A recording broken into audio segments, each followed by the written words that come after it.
Welcome to your safe space, the podcast your partner, friends, parents, whoever thinks it's dirty. Don't have time to read books? Want to understand all the jokes in the TikToks? We got you, fam. We're the Spice Traders, and we deal in spicy books. I'm Katie, and I need it to make sense. I'm Liz, and I'm hypercritical. Before we get to today's episode, we want to encourage you to check out our Patreon, where we publish extra episodes every other week, as well as ad-free versions of our regular feed episodes. Also, any series we read past the first book, all that coverage is Patreon only, so think series like ACOTAR, Fourth Wing, Guild. Anyway, we really appreciate the support and encouragement to continue doing something we love and sharing it with you. Thanks in advance for checking that out. As always, we start this episode with 3 things. First is a generic trigger warning. You can find specific triggers for this book in our show notes, so please check those out. We also use foul language and talk a lot about sex. If you have sensitivity to either of those things, our podcast probably isn't for you. Second, our episodes talk about books, the whole book, nothing but the book, so help me goddess. If you don't want something spoiled, don't listen to this episode. And finally, we acknowledge that a good book can hit you at the wrong time. Our views discussed in our episodes are our opinion, and we don't want to diminish the work or the talents of the authors in our community. That said, we have some notes.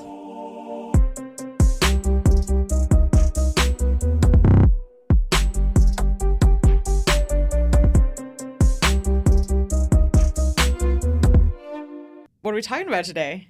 Today, we are talking about Swordheart by Kingfisher, and this is part 3 of 3. And so this part will be covering chapters 40 through 60 and the epilogue. And then at the end of this coverage, we will do our ratings. Spoilers, we like it. It's great. It's amazing. We love it. Go read it right now. Very few notes. So yeah, girl, we kick things back off. They are still traveling from the White Rat Temple to Rutgers Howe because their ox takes fucking ever. And at some point during this journey, after they've, escaped the bandits, Sarkis ends up having a heart-to-heart with Zale about his feelings for Hala. He basically confides that he's caught feelings and doesn't know what to do about it because, he's like this immortal dude and a sword. He's a man also. And she's a mortal woman who technically owns him. Awkward. Oops. Zale is a pragmatist, though, and, essentially gives their blessing to Sarkis for this thing to happen, but essentially says that if Sarkis ends up hurting Hala, that Zale will find a way to make his life miserable. Good luck. Which is honestly pretty iconic coming from a priest lawyer. It's so iconic. Yeah. I love Zale. Well, it's also really funny the way this conversation starts, if I remember correctly. Sarkis, asks Zale if they're interested in Hala. Right. And Zale's like, nah, dude. No. We do know that Zale prefers men. Yes. I'm all set. I'm all set. And they're like, frankly, we are too similar and it would be miserable. I would kill myself. She can be my bestie. Yeah. But that's all you, man. Enjoy. Yeah. Have at it. Whoops. The best part is he really could make Sarkis' life miserable. He truly could, because Hala would give him the sword in a heartbeat. Exactly. Give them the sword in a heartbeat. Enjoy. Yeah. So, meanwhile, Hala takes a bath in the stream and has her own internal reckoning. She's thinking about Sarkis and realizes that what her feelings are not just gratitude or companionship. She wants him biblically. She likes it. Ow, ow. Ow, ow. Do it. But she's still Hala, so she's overthinking every angle of it and also being very, very practical about the whole thing. Again, she thinks about the pregnancy thing and she really super does not want kids. She's like, look, maybe sex is a thing, but I really don't want a kid. I really don't want a kid at all. Never have. Don't think I ever will. Yeah. This scene is also really funny because the only way that Sarkis will allow her to go bathe on her own is if she sings the entire time, so that if somebody tries to pull something, she'll stop singing and he'll know something's wrong. But she can't hold a tune. No. Kind of like my voice right now. But she's also not shy about doing it anyway. Yeah. She sings badly the whole time. Yeah. It's great. Loudly and badly. And I think it's so funny. So Zale and Sarkis are having this heart-to-heart while Hala is just belting out some weird bar tune. Absolutely serenading them terribly. With her beautiful voice. And Sarkis keeps cringing almost and is like, but I really love her. But I really love her. Not her singing voice. In spite of her singing voice. Yes. So they finally arrive at Rutgers Howe, and this is where Zale is really in their element. They march directly to the clerk's office and just dominate this whole like legal proceedings thing and like absolutely run circles around this poor who is described as like a volunteer almost. Yeah, just for his penmanship. Yes. Like he has good handwriting and like that's about it. That's it. He has no legal skill at all. Right. So while they're doing that, Malva and Alvar show up thinking that they've like got this whole thing in the bag, and Zale just eviscerates them both with like their legal mind, and it's absolutely gorgeous. It's so satisfying. Yeah. Because Malva can't keep her cool at all, and she's going off, and Zale's just like, no, girl. No, girl. And it's really funny because Malva doesn't have any poker face, and Alvar is like a complete idiot. Useless piece of human clammy flesh. But Malva's like really pissed, and everybody can tell. And Hala gets a really big kick out of this because with Zale, she has like all of this confidence. Exactly. Yeah. She's got a leg to stand on. Mm-hmm. So they end up, the three of them, the four of them, really, Brindle too, our merry band of vassals, end up staying at the local temple. And this is currently under the four-faced god because you'll remember that Hala in the beginning said that like they just have kind of like a rotating cast of priests that take up residence there. And then they leave again. Yeah.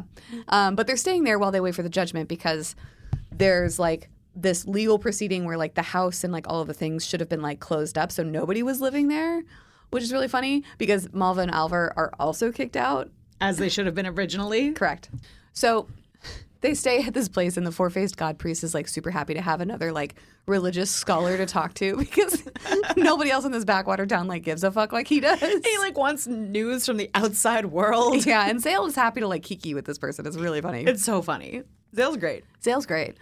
So at some point, Barty and his scholar friend Nolan show up, and Hala and Sarkis kind of remember about the weird feeling, and that weird feeling continues.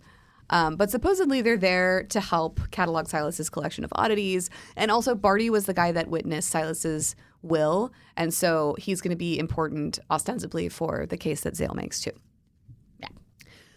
So they go through this big thing, and then the moment of truth is here. And it turns out that the will is upheld and Hala wins the inheritance. And there was really no contest. Really no contest. It does have to go through this like judgment council. Yeah. And Zale is like talking Hala through the whole process, but like it ends up being just in the bag.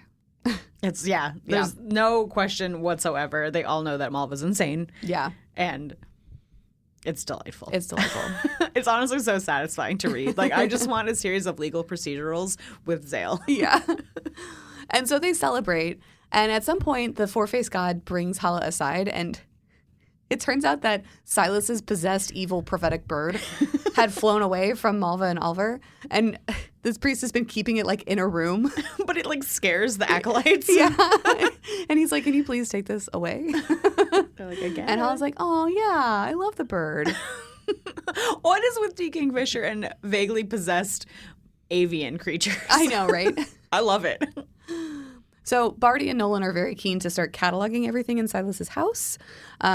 And Sarkis notices that, again, they're really keen on the sword, his sword, and so he deflects their attention away from it for the time being. For now. And now we get to the spicy chapters. So I was really shocked that we get spice in this. I didn't think we did. Even when I put this on our docket for this year, I think I literally made the note of like, no spice, but it's Kingfisher. And then we got spice, and I was like, oh. The internet lied to me in the best way. In the best way. For once. And I don't know how else to describe it besides like it's very Kingfisher-esque spice. Like, it's funny. It's some of the funniest smut I've ever read. It's not one-handed reading club, but it is still sexy. Yeah. But it's hilarious. And it's so perfect for these characters. It really is, because their banter, Hala and Sarkis' banter during the intimate scenes is like unhinged, like in the best way possible. So unhinged. Like Hala can't stop asking questions, like in the middle of everything. She's just asking about like logistics and mechanics and cultural differences. And Sarkis is like, just enjoy this. Just enjoy this. Please. Can you turn your brain off? No. Can I try to turn your brain off? He does try. He does too. Right. I will say that it's not overly specific. And some of them are kind of closed or like blurry doors. Yeah. It's definitely not smut in the way that we usually look at it. Yeah. Which is fine. I think it was very fitting for the book, and I was like very pleasantly surprised. And even like under all of this comedy is like the emotional intimacy that we really like.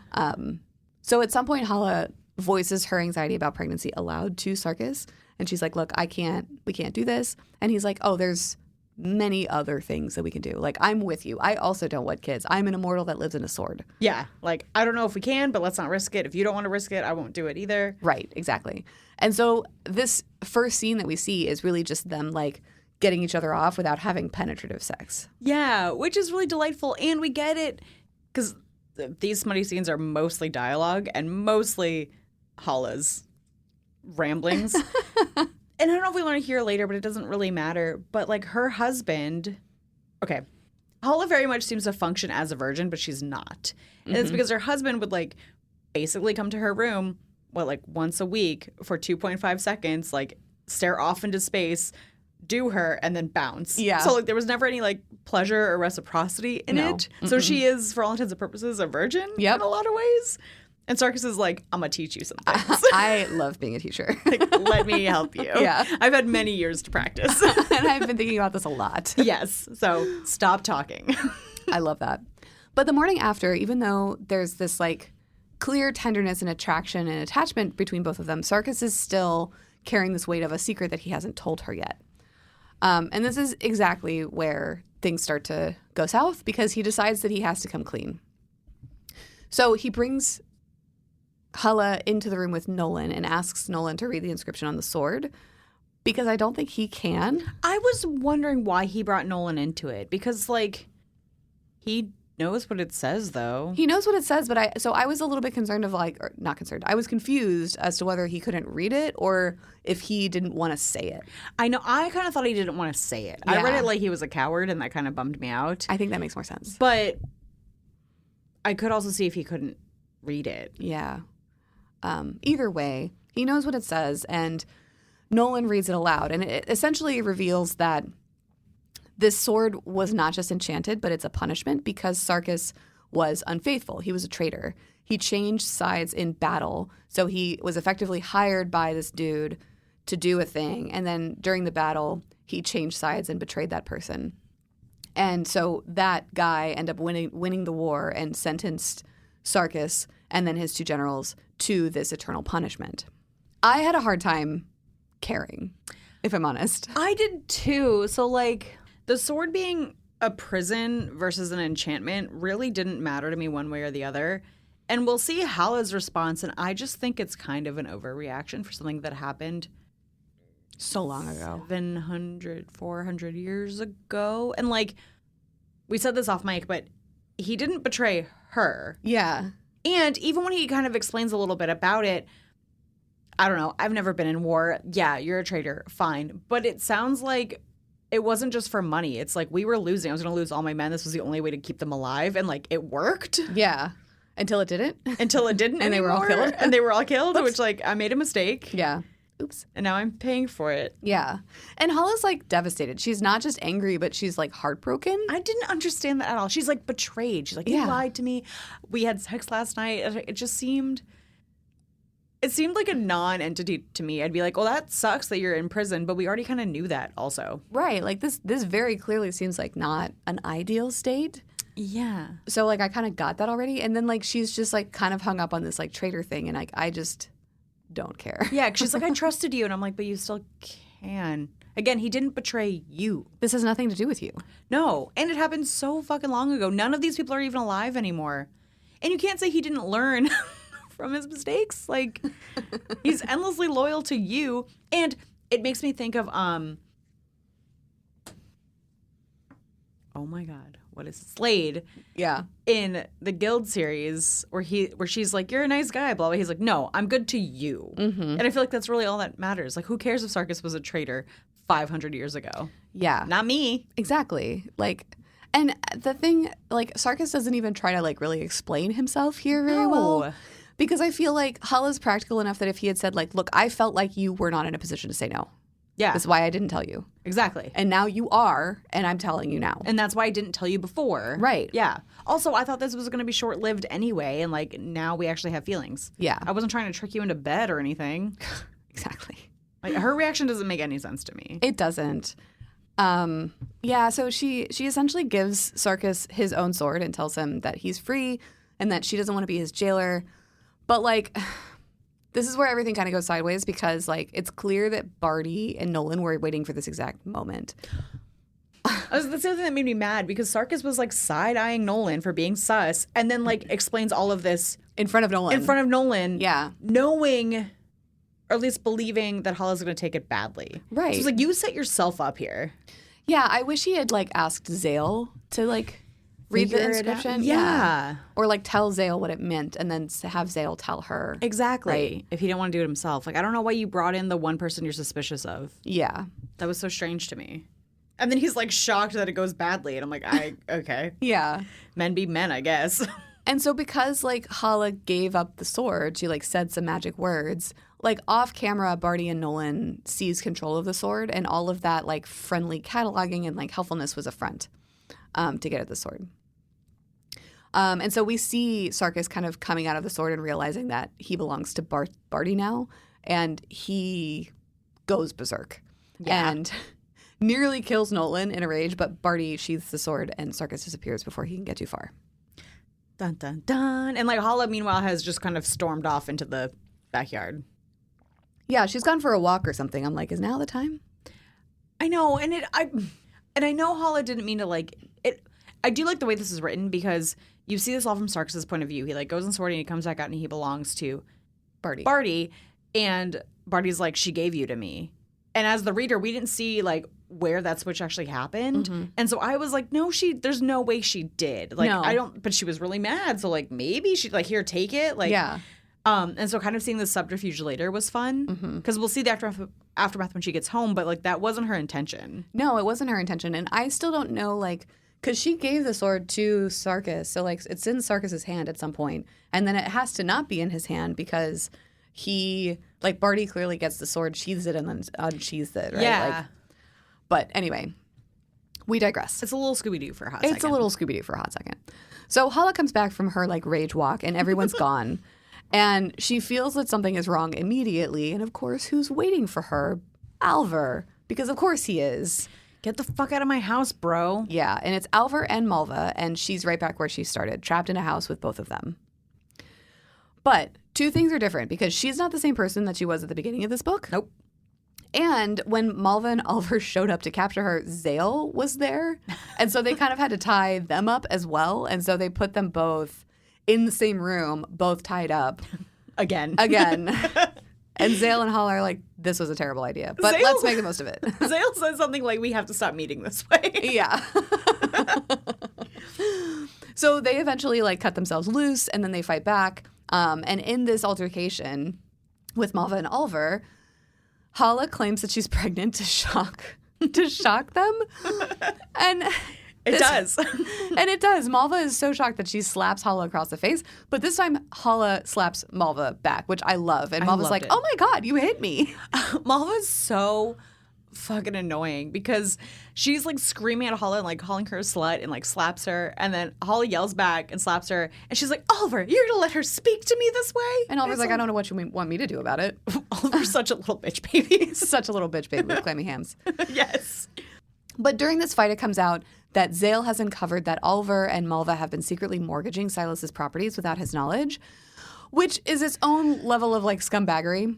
But that's why they're so insistent on, like, getting the property back, because if they don't have that asset to, like, pay back the mortgage, like, they're in deep shit. And there's some, like, shady people involved. There's some shady people involved, and it's still their name on it, right? Like, they mortgaged a property that wasn't theirs, but in their name. Yeah. So I think, like, they're the ones going to get in trouble. They're the ones that are going to get in trouble. This is not Hala's problem. So anyway, Zale and Hala escape, and as they do, Hala runs through the whole town yelling murder. Well, she says murder, but she straight up stabs Alvar.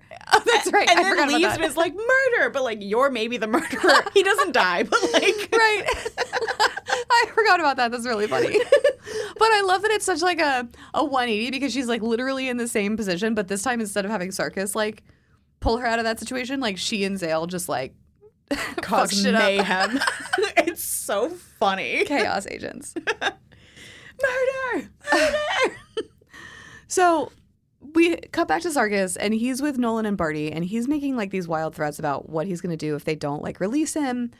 But Nolan tries to calm him down. He's like, look, you are an artifact of our patron saint. So, like, we just want to ask you some questions. And if you agree to do that, like, I'll send a letter to Hala and, like, maybe she can even come and see you. Like, I'm not trying to, like, make your life a problem. Yeah, I'm not trying to, like, take you captive. Right. And this is when we learned that the reason that this enchantment is so strong is because the sainted smith, now a religious deity person, is the one who made the swords, right? Like, she was very powerful. Makes sense. Yeah. So even though they want historical knowledge, like, Sarkis doesn't really see a difference because either way he's a prisoner, but he agrees to go along with it because the temptation of having the ability to contact Hala is, like, too great for him. Oh, buddy. So cute. I know. So back to Hala and Zale, and they are able to secure help from the constables, and they essentially get Oliver and Malva arrested and, like, sort that before heading to Almacross, which is that town in between, like, Rutgers Howe and the capital that they stayed at, Barty's where house. Barty lives, right? Because they put 2 and 2 together to make 5, and it's Barty and Nolan who have taken the sword, and so they have to get Sarkis back. So on the road, they take the ox again. So Brindle and Prettyfoot are there too. And they're going at, like, a snail's pace. But on the road, they meet a group of paladins of the dreaming god. And Hala, being Hala, immediately starts helping treat one of them because they're injured.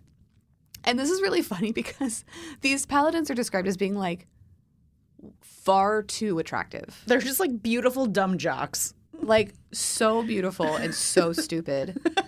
And, like, Hala's helping this one dude, and he's, like, hitting on her. Like, yeah. Mackin'. And Zale is like, are you gonna? And she's like, what? No, he's not flirting with me. You've got to be kidding. And Zale's like, okay, girl. Okay. I mean, he is super hard. He is super hot. He's hot, and he wants you. And he's hard for it. And he's hard for it. And he's flirting very clearly. Yeah. It's not even subtle. Yeah. And she's like, I'm just a widow. I'm just a lonely widow. And a housekeeper. Okay. So we flash back to Sarkis, and he writes this letter to Hala and hopes that it gets to her. But in the meantime, Nolan asks him about the smith. And Sarkis doesn't want to remember, but he finds that when he does, it's like he's reliving his memory. Like, he can smell the forge, he can see the sainted smith, he can see his generals, and it's like he's reliving it all over again. Yeah. We see Angarad get put into her sword, and the way that this is done is that the sainted smith is, like, actively forging the sword. It's red hot, and then she, like, quenches it in the blood of the person that's going into the sword. And as she's, like, going through this process, she's talking about a couple of failures that had happened before. She's tried, and she's like, well, I haven't been able to get them out of the sword, but really, once they've gone mad, like, what's the use in hurrying? And Sarkis is just, like, comforting. Cool. Awesome. Cool. Let me watch my 2 friends die first. Hopefully they'll be fine. Right. And that's when she does this to Angarad, and Sarkis is just like, awesome. This is so fun for everyone. Yeah. And so this is the stuff that he's reliving for the sake of knowledge for Nolan. And he's doing this as a bargaining chip because he's really hoping to get to see Hala again. Oh, he loves her. So back to Hala and Zale, and they're both frustrated because they really want to be moving faster, but they're just not. And to make matters worse, they're accosted again by 2 different motherhood priests. Not the dead ones. Not the dead ones, who have been told by those highwaymen that these guys are, there's something weird about this group of people. And so they start harassing them. But this is when those paladins show up. And the paladins are essentially, like, more powerful, more attractive than these, like, lowly priests. Spineless motherhood people. And so they scare them off. And then the paladins are traveling with them for a short period of time, but the paladins are on horses. And so they're literally described as going, like, up the road and back and up the road and back and up the road and back because they literally can't walk slow enough to keep pace with the ox. And at some point, one of the paladins looks at Hala and she's like, bro, do you want to get there faster? Because, like, I got places to be. Like, we could just get you there. We could just get you there. And, like, they told them a story of, like, we have to go save my elderly uncle from this mean man. We think he's being, taken advantage of. Yeah. Like, do you want to go? Because, like, we got to go. So what ends up happening is that one of the paladins stays back with Brindle and Prettyfoot, and then Zale and Hala go with the other 2 paladins, and they get to Barty's house way faster, which is great. In like a couple hours. A couple of hours. Instead of days. Right. So when they get to Barty's house, things have escalated more quickly than I expected them to. Super quickly. Me too. Because I was thinking in my head, I was like, you should keep the paladins with you. Yeah. Because you can't take 2 people at once. No, even if they're kind of older men. Right. Like, but you, and they kind of, Zale and Hala have that conversation where like, they make a plan of like, well, what are we going to do if they don't give the sword? And like, I guess we have to kill them. Right. And Zale's visibly not great with that. And they're like, well, we already killed some other people, so like it'll probably be fine, but like you're going to have to do the killing. So it'll be better if I defend you. Right. Than like if I do it in the eyes of the Lord. And the Lord. Zale's like, I'm a much better witness than you are. Yeah. Which is true. And Yeah. she's like, cool. Okay. So they're like ready to kill them. I had the same thought, like bring the paladins with you. They already know enough of the story. You can at least kill one of them. Yeah. But they go alone, and that's fine. But what they find is that Nolan has killed Barty. Which was unexpected. Yeah, and like at the dinner table, just like stabbed him in the back. And like Barty is slumped over the table dead. Jesus. So Nolan is Sarkis's wielder now. And Hala tries to negotiate. She tries to buy the sword from Nolan. She offers him her entire estate from Silas, everything that you just fought to win. But Nolan isn't motivated by greed because this is one of their like religious artifacts. And so Hala is like, okay, I didn't want to do this, but she pulls the crossbow out like Zale taught her. Like they agreed. Time to kill him. And this turns into a standoff because Nolan summons Sarkis. And Sarkis is magically compelled to defend Nolan as his wielder, even though he doesn't want to. And he's like actively trying to fight it. Right. Hala shoots Nolan, and that's when Sarkis really has to protect him. She shoots him in the leg, I think. Yeah. So he's not, it's not a mortal wound, but it's not happy. Nope. And he's screaming on the floor like a little bitch baby. Yeah. And Sarkis, like, the magic is compelling him to walk forward, and he really doesn't want to do anything. And so he does the most heartbreaking and heroic thing. The thing that I thought would free him from the sword. Me too! And he falls on his own sword. He impales himself to take himself out of the equation so he can't be used against Hala. And so at that point, he has to go back into the sword and he disappears. Because he's dead. Yeah. I really thought that this sacrifice would be the thing that frees him from his prison. It's called Swordheart. It's called Swordheart, and the whole thing was that he was in prison for being a traitor, and now he's showing like true loyalty to someone. Right. Nope. I felt like that was kind of a miss. I thought that was kind of a miss too. Because he's still trapped in the sword. Yeah. That's still a thing. Yeah. And he's still imprisoned. And Yeah. I just feel like it's more interesting to have a way out. Yeah. And it's not an easy way out. It's not. It's a really hard thing to do. Yeah. To kill yourself. And he like has that. to fight the magic to do it also. Like the magic also doesn't want him to kill himself.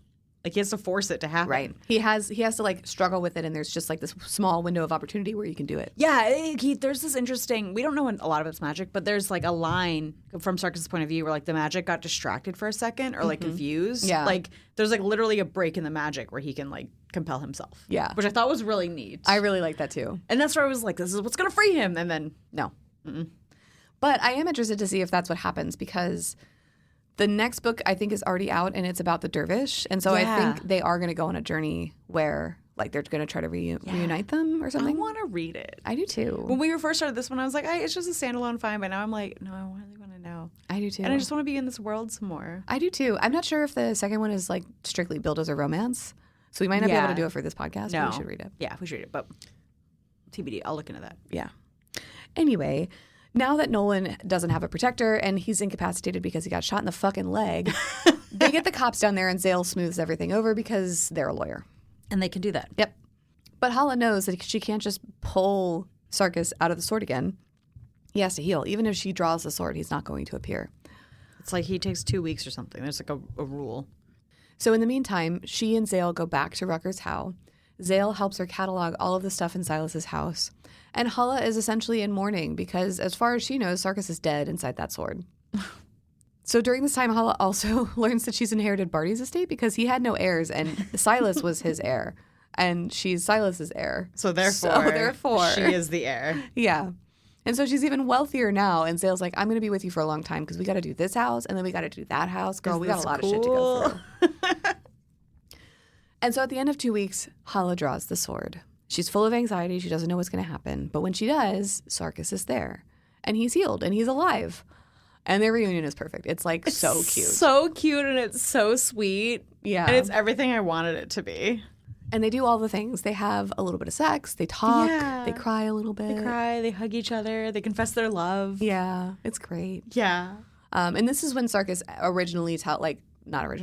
he finally tells her the reason why he didn't tell her about the inscription. Yeah. Which is fine. And like she understands. She's like, I just wish you would have told me like off the bat. Like I wouldn't have cared. Yeah, but like now I feel more betrayed because I Yeah. do feel like you lied to me. And I get that. I just feel like it was a bit of an overreaction. Yeah, a little bit. But he literally cannot leave you. He literally as long can't. as you It's own fine. the sword. I'm just saying. So during this conversation, Sarkis proposes marriage to Hala. But they get in the details because in the Weeping Lands where he's from, they have to like agree on a marriage price. Not a dowry, a price that he pays to marry her to the bride's family. To make up for the loss of their child, Which I love. makes way more sense than a dowry. Same. Honestly. Here, marry our daughter. Here's a bunch of money. No, let me buy the person that I want to marry. Yeah, to like literally make up for like now you have money to make up for the work that person's no longer doing in your homestead. Right. And then so what I really appreciated is that Hala was like, well, what if it's two women who want to get married? And he said it's whoever's household, like whoever's leaving their household to join the other household. I loved that. Yeah. Kingfisher works in like diversity in such creative, seamless ways. I love it. Without like question or making it a character point. Like it's just a thing. And there's answers for that. Yeah. It's not like, oh, we don't do that. It's like whoever's losing the person. It's practical. It's just practical. Yeah. I love it. So good. I love it, but I was also like, I'm not sure if I needed this. It part. went on for too long. It did. Yeah. Yeah. And it's like 10 pages of figuring out this marriage price thing. It is. And I understand that it's like the illustration of Sarkis being loyal, and I get that. But I was also like, okay. I didn't need it to go on for so long. Yeah. Because the thing is, it's not just a conversation between the two of them. They ultimately bring in Zale to negotiate the marriage price because Zale is the closest person to Hala. Who will set a fair price? Yes, And exactly. I did like that note because Hala's like, can I set my own price? And Sarkis is like, no, because you will undervalue yourself. And she's like, okay, that's fair. And I appreciated that. But regardless, Zale and Sarkis agree on a price and they get married.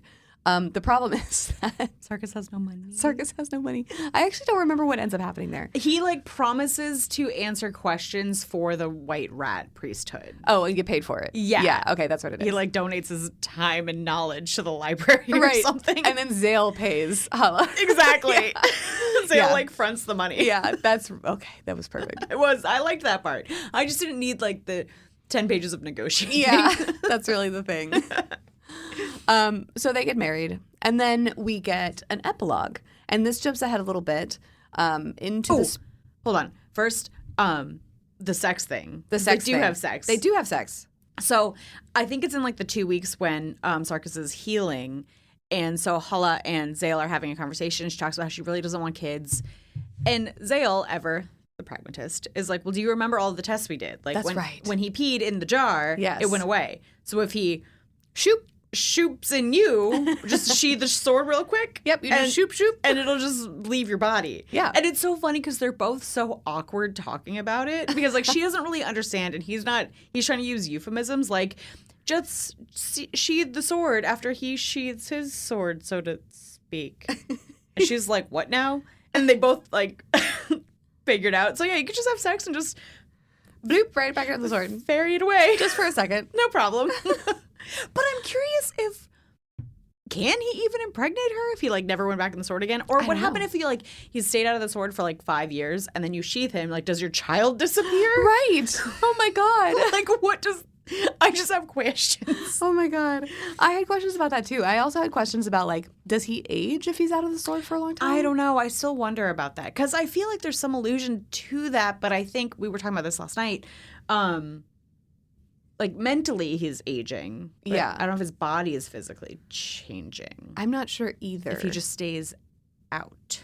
right. Because he has to eat and stuff if he stays out. So like his body does change. It could just kind of be reset. So like then does he come out at the same Right. And if he stayed out long enough to die of old age. Does he stay dead? Does he stay dead or go does he back into the sword? It would be such a mindfuck. Yeah. It's like, I don't know. Because was that answered? So, like, if he dies, so, like, he impales himself on his own sword. Is it sheathed or does he just automatically go back in the sword when he dies? He automatically goes back in this Whether sword. it's sheathed or not? Mm-hmm. Okay. Yeah. That would be so awkward. I know. Whoops. Well, so they can have sex now, which is great. Yeah. So then we get into the epilogue. Thank you for reminding me about that. I wanted to clear it up. Yeah. They do have indeed real sex. They do have indeed penetrative sex. And it is still like blurry door, but I'm fine with that. I'm fine with that because they're just so silly. Yeah. And honestly, like, they're not sexy characters to me. I just want their little romance. I know. So I'm happy to have what it is. So the epilogue jumps ahead a little bit, and they are in their domestic bliss.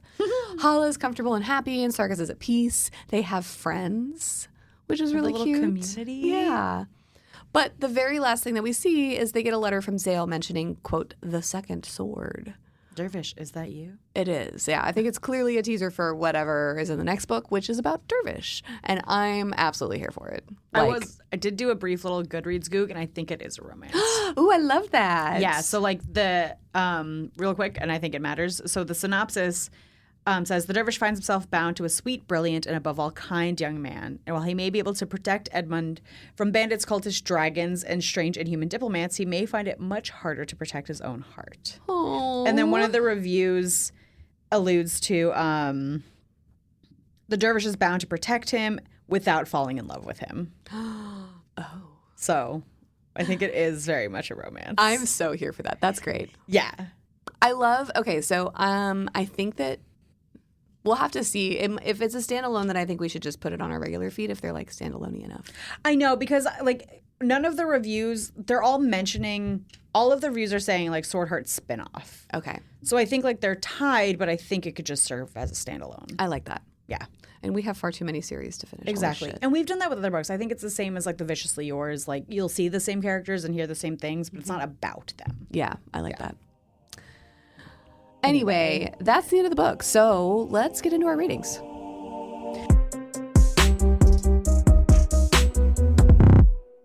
All right, so let's get into it. How do we rate the spice level? We both gave it a 1. There is spice. Honestly, so it's not an NA. There's spice. There's more spice than I thought it was. I thought we were going to get 0 spice. I thought this book was going to end with a kiss. Mm-hmm. But it's not smutty. It's like they have sex, but it's, you said it perfectly, it's like a blurry door. Yeah. Like you're with them for the whole scene, but it's really more driven by their dialogue, specifically Hala like spiraling on body parts and like what orgasms are and things. And it's not like sexy talk. Yeah.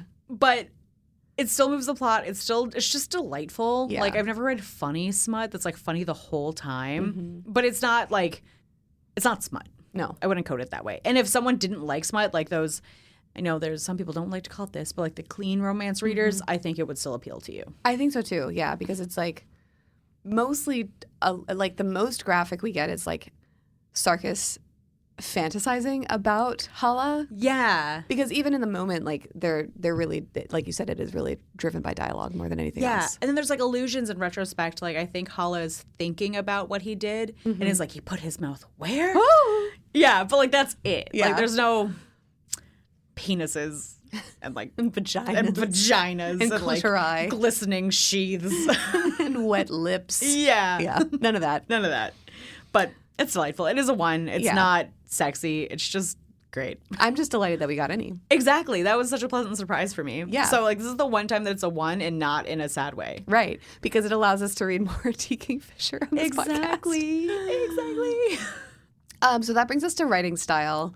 We rated it a 5, despite the fact that there is one logistical error, which we didn't actually talk about, and it doesn't matter. It doesn't bring me out of the fantasy at all. But I mean, it's just like very beyond accessible. It is like such a lyrical and whimsical style of writing that, I mean, obviously we had held Nettle and Bone as like our caliber of 5 writing style before this book. This one very much follows the same thing. I love T. Kingfisher's writing. It's beautiful. I don't have any notes. No. It's so, I think what also elevates it so much, and this kind of goes as storytelling too, but it's so different than everything else we read. Like Yeah. I've never read writing that's like T. Kingfisher. Right. She has such a clear voice. Yeah, very much so. So that brings us to quality of storytelling. How do we rate that? Also a 5. Yep. The plot honestly is really simple. They go back and forth on the same road. Like, it's a very basic plot. It's like she's just trying to get her inheritance, and you just kind of go on adventures on the way, which is, it's so nice to read a book because we're in the midst of working through Guild, and like this book is just so low stakes. Yeah. Even like their fight or whatever, or like being imprisoned by Malva, or even the hanged mother or whatever. It's just, you know, it's going to have a happy ending, and it's so fun. Yeah. And it honestly makes sense. There's no plot holes. No. Like, I have some questions. But it's like broader questions about the world. Exactly. I don't have questions about the plot. Like, Yeah. the characters are the characters. There's no, I can't fit my car into any plot hole at all. Right. It's surprisingly terrifying at some times with the sky swimmers. Oh my God. That was so much scarier than I thought it was going to be. Yeah, I that was terrifying. horrified. And something we didn't mention is like how Hala keeps that in her mind to contextualize things. Yes. She's like, I can't believe we're doing this when there are sky swimmers out there that will like literally leech off of you for the rest of your life until you're dead. Like, she's what like, the people fuck? need to know about this. I think she says it too, some of the hanged mother priests too. She's like, don't you know that there's these monsters out there and you're mad at me? And they're like, what the fuck are you talking about? And she's like, oh, you guys are ridiculous. Ridiculous. Also, if you had told me that I was going to enjoy a book that is essentially a travel montage, the entire thing, this much, I would call you crazy. Yes, because that's really all it is. Like, Yeah. It's the most like plot light TM book without being plot light in the Yeah. way it normally is. But like, really, not a lot. I mean, okay, a lot happens, but it's just a little adventure. Yeah. It's just like a little venturepotamus. I love it. Yeah. It's just one big travel montage. Who would have thought? So, I mean, do we recommend it? Hell yes. I want to read the next one. I've already looked it up. I want to like shoehorn it in this year. We decided it will be on our main feed because Yeah. it's not quite a Series. which is better for us because please stop rating series. 1,000 pages in a book. What the fuck are we doing? Please stop it's it. fine. It's fine. It's fine. It's fine. The I'll next get one is over it. 448 pages. That's fine. It's fine. How big is it? 448. That's it? Yeah. Oh. How big was this one? 448. The next one in this. I thought you meant the next book that we're actually reading. I was like, No. girl, it's like 800 pages. No, I was talking about this one. I was like, we can do this one. No, Yeah. the next one is, I don't want to talk I don't even want to think about it. I think that's maybe why I haven't started reading it yet, because I'm just like, ugh. And I know it's going to be Tired. heavy. Yeah. Also, I did start it, and I already have things to say. Oh God. Okay. Anyway, we got to stay on Sorry. topic. Same book. So, landing the plane, we did it. Those are our thoughts on Swordheart by T. Kingfisher. Thank you, as always, for joining us on this journey. Let us know what you thought on the socials. You can find us on TikTok, YouTube, and Goodreads as Spice Traders Pod. And if you really like our podcast and want more, consider joining our Patreon, where we release Patreon-exclusive episodes on our off weeks. And if you really, really like us, drop us a review wherever you listen. Until next time, we'll see ya. Bye. Bye.